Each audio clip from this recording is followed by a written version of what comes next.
Jumpa lagi dari TV. Ya, yang di samping saya ini adalah sebuah proyektor yang namanya adalah BenQ X3000i. Ya, ini adalah proyektor dengan fitur yang canggih, yang siap untuk membawa pengalaman bioskop di rumah. Resolusinya itu native-nya 4K langsung, color gamut 100% DCI P3. Dan yang menariknya lagi, proyektor ini bahkan dirancang spesifik juga bisa untuk gaming karena input lag-nya yang rendah. Kalau dibandingkan dengan TV, dia bisa menampilkan proyeksi 100 bahkan sampai 200 inci. Luar biasa kan? Dan itu semua dari jarak yang dekat.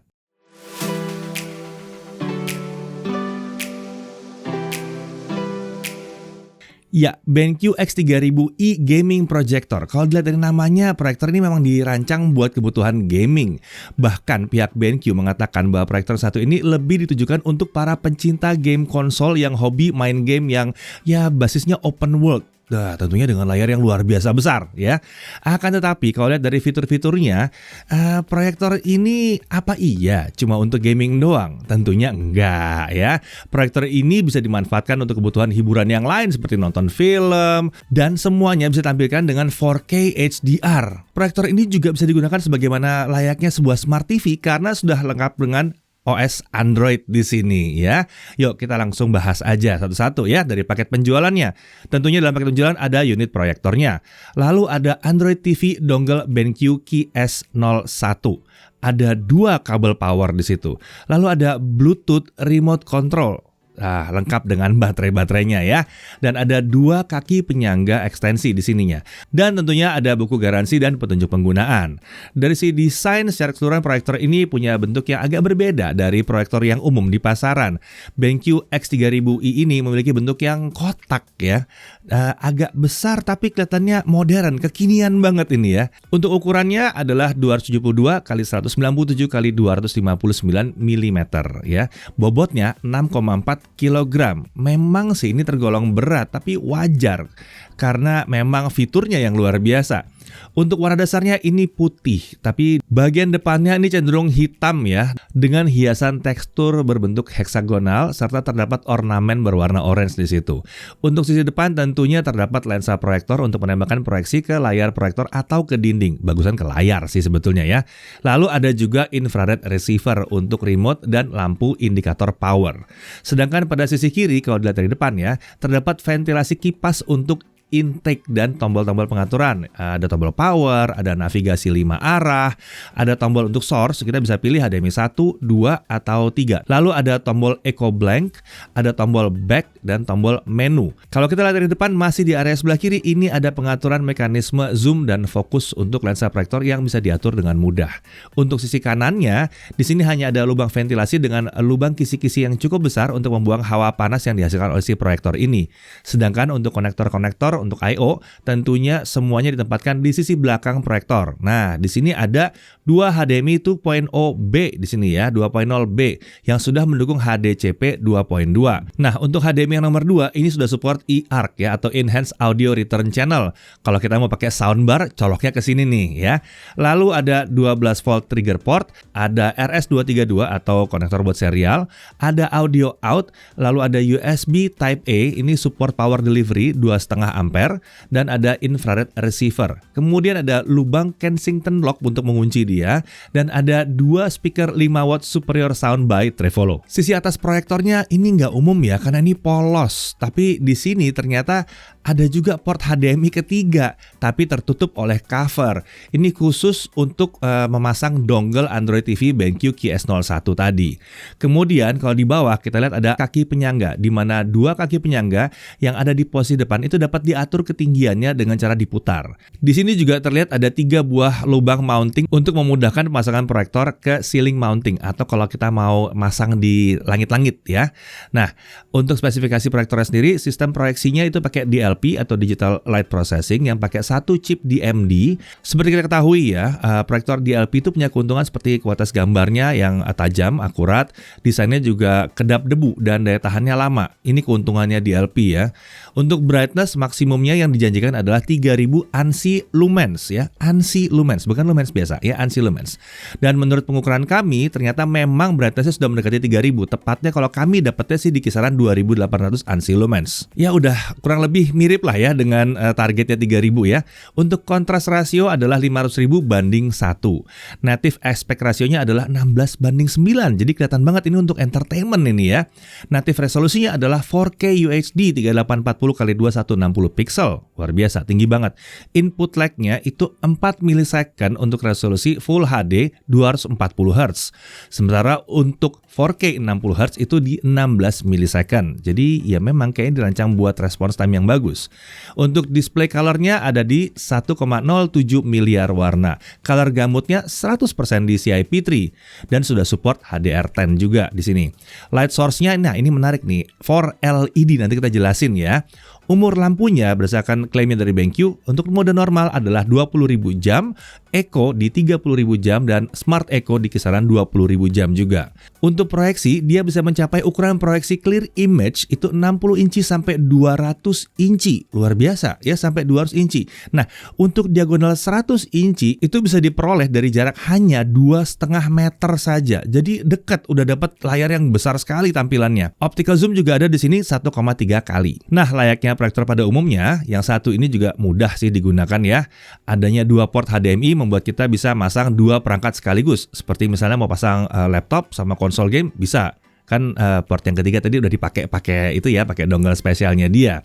Nah, sebelum menggunakan monitor ini, langkah awal yang harus dilakukan adalah memang masang dulu si Android TV dongle-nya ke salah satu port HDMI yang ketiga tadi, yang ada di atas proyektor.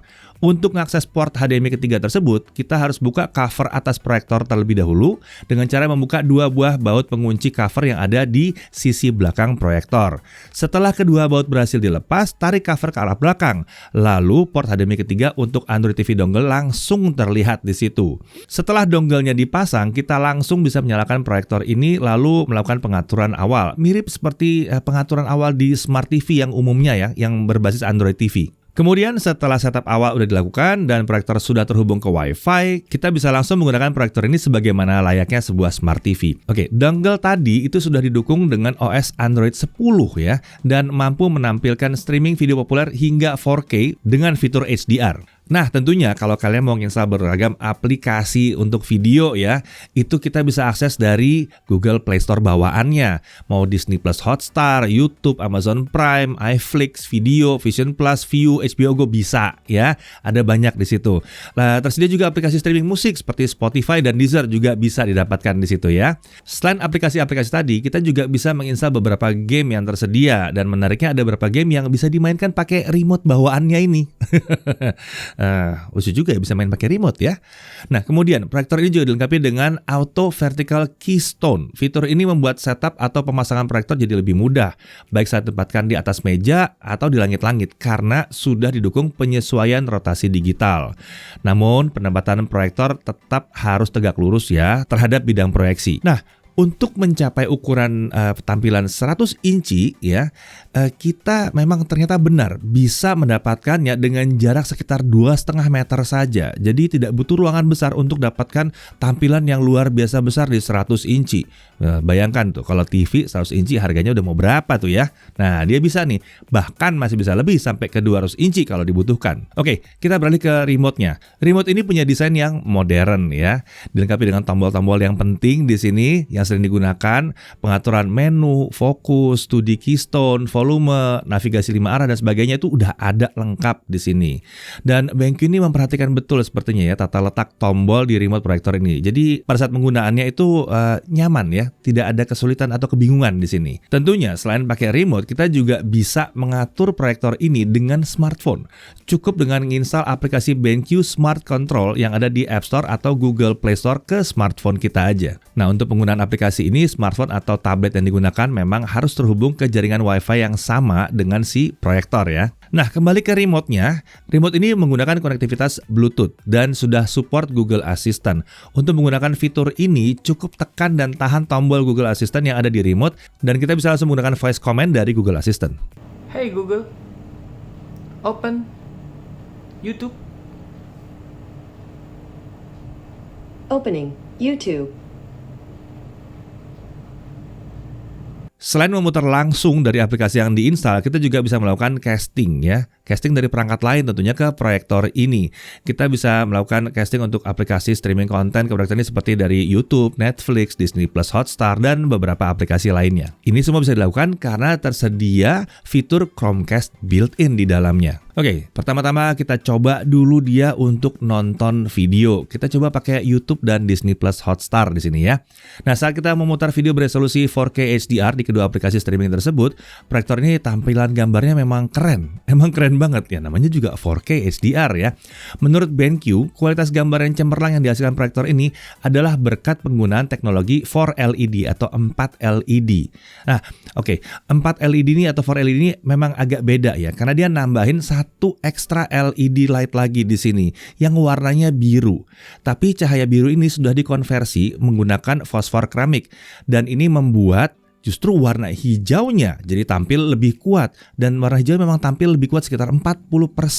Secara keseluruhan, brightness atau kecerahannya juga meningkat sekitar 8-12% dibandingkan kalau dia hanya pakai yang 3 LED saja. Dan tentunya tampilannya juga keren karena ya tadi udah dibahas ya, dia pakai color gamut yang bisa mencapai 100% DCI-P3.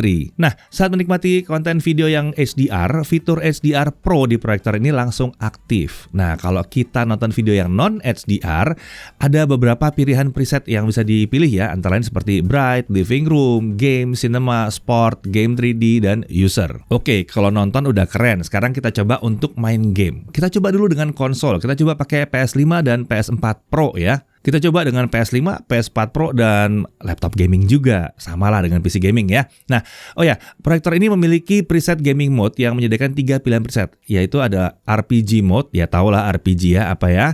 Lalu ada SPG mode, ini untuk game yang genrenya sport. Lalu ada FPS mode, tentunya untuk game-game yang tipikalnya adalah first person shooter.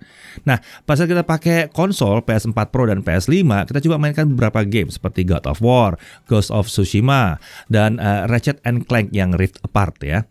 Nah, kualitas gambarnya kelihatan memang keren di sini. Main gamenya keren banget dengan layar yang super besar dan gamenya memang keren banget dan sangat tajam ya karena resolusinya 4K. Bahkan ini bisa tampil lebih keren lagi pada saat kami aktifkan mode HDR di ketiga game tersebut. Saat main game di resolusi 4K 120Hz pakai PS5, kita tidak mengalami ada perasaan nge-lag gitu ya.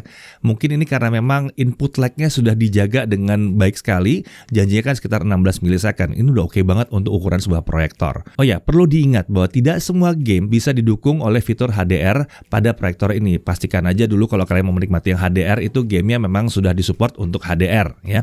Nah, sekarang beralih ke laptop atau sama dengan PC gaming lah, sama PC gaming yang pakai Windows di sini ya. Kita mencoba beberapa game yang genrenya adalah olahraga dan FPS.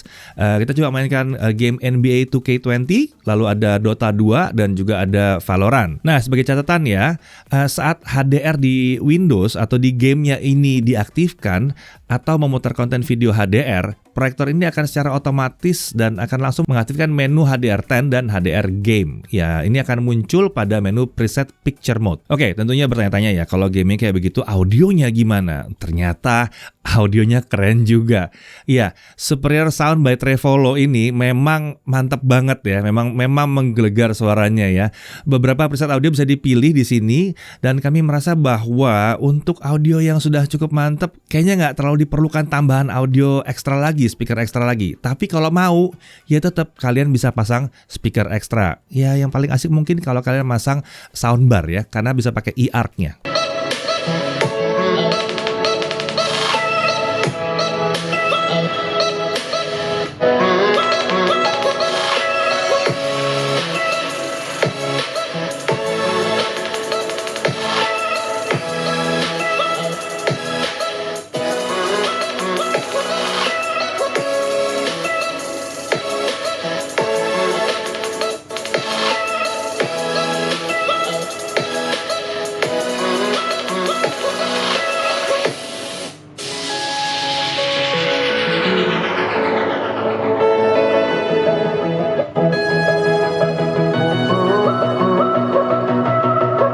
Oke, sebuah proyektor pasti punya tingkat kebisingannya tersendiri ya. Nah, dari jarak 1 meter kita mengukur kebisingannya ada di kisaran 36 sampai 37 desibel.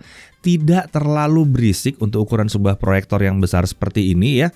Dan tentunya ini akan langsung hilang begitu kita memainkan game atau memutar video. Sekarang kita masuk ke konsumsi daya. Ya, kita coba main game di konsol dengan resolusi 4K, HDR-nya aktif ya. Dan kita dapatkan kisaran 227 sampai 246 watt dengan kondisi audio speakernya itu di 50%. Lalu kalau kita nonton film 4K di preset Cinema dengan mode normalnya yang diaktifkan, konsumsi dayanya ada di kisaran 209 watt. Saat kami pakai mode Eco, konsumsi daya turun ke 176 watt. Ya ini kalau dibandingkan dengan TV 100 inci sih jauh ya, jauh lebih irit ini. Nah, masuk ke harganya. Ya, harga resminya ada di kisaran 39.900.000. Tentunya perhatikan ya, sebelum kalian mau ngomong apa-apa, perhatikan dulu bahwa ini adalah harga yang lebih murah daripada harus menyediakan sebuah TV 100 inci atau bahkan lebih. Dan dia kan bisa nyampe 200 ya sebetulnya tampilannya ya. Dan ukurannya lebih kecil, selain itu tadi konsumsi dayanya juga lebih rendah. Nah, hal yang perlu diperhatikan. Pertama, aplikasi Netflix tidak tersedia di Google Play Store bawaannya, setidaknya pada saat kami menguji ya. Tapi ya tentunya kita bisa lakukan cara lain seperti casting atau ya kita bisa nyolok aja laptop kita ke sini untuk muter dari Netflix. Lalu harganya tadi ya mungkin terdengar tinggi harganya, tapi balik lagi kalau dibandingkan dengan TV 100 inci, apalagi kalau mau lebih dari 100 inci, harganya ya memang lebih ekonomis sebenarnya ya. Nah, dari sisi menariknya, ANSI Lumens-nya lumayan tinggi di 2800. Memang belum mencapai 3000, tapi ini sudah tinggi sih 2800 ya. Kualitas gambarnya juga jadinya keren, dia terang sekali dan cocok untuk digunakan di ruangan yang cukup besar. Kemudian sudah ada Android TV-nya di situ dan ini Android 10 juga ya. Lalu ada 2 port HDMI 2.0B. Terdapat juga preset game mode ya untuk RPG, sports mode, FPS ada di situ. Low input lag juga sudah ada di sini. Jadi kalau mau main game di layar yang besar bisa banget ini. Mendukung HDR10 juga, color gamutnya juga tinggi 100% DCI P3. Internal speakernya udah lantang dan kencang, udah keren banget ya. Tersedia konektivitas wireless untuk Wi-Fi dan Bluetooth. Sistem pendinginnya juga tidak terlalu berisik. Pada akhirnya dengan banyaknya konten sekarang, video-video langsung masuk ke aplikasinya ya. Kayak buat Hotstar tuh cepet banget tuh dari Marvel pindah ke Hotstar tuh ya. Ini jadi asik untuk membangun sebuah bioskop di rumah. Tampilan 100-200 inci itu besar sekali loh. Tapi itu semua bisa diperoleh hanya dengan ruangan yang kecil ya. Karena ini tidak besar ya dan listriknya juga tidak besar. Terlebih lagi proyektor ini mampu menghasilkan gambar yang tajam karena native-nya aja resolusinya udah 4K. Akurasi warnanya juga tinggi, HDR-nya ada di situ, color gamut 100% DCI P3. Speaker bawah pun udah mantap dan masih bisa di-upgrade kalau dibutuhkan. Dan yang membuatnya lebih lengkap lagi karena dia juga disiapkan untuk bisa dipakai main game. Mau itu pakai PC, mau itu pakai konsol, kita jadi bisa main game dengan layar yang super besar, paling nggak 100 inci. Saya Didi Irfan, Jaga TV TV.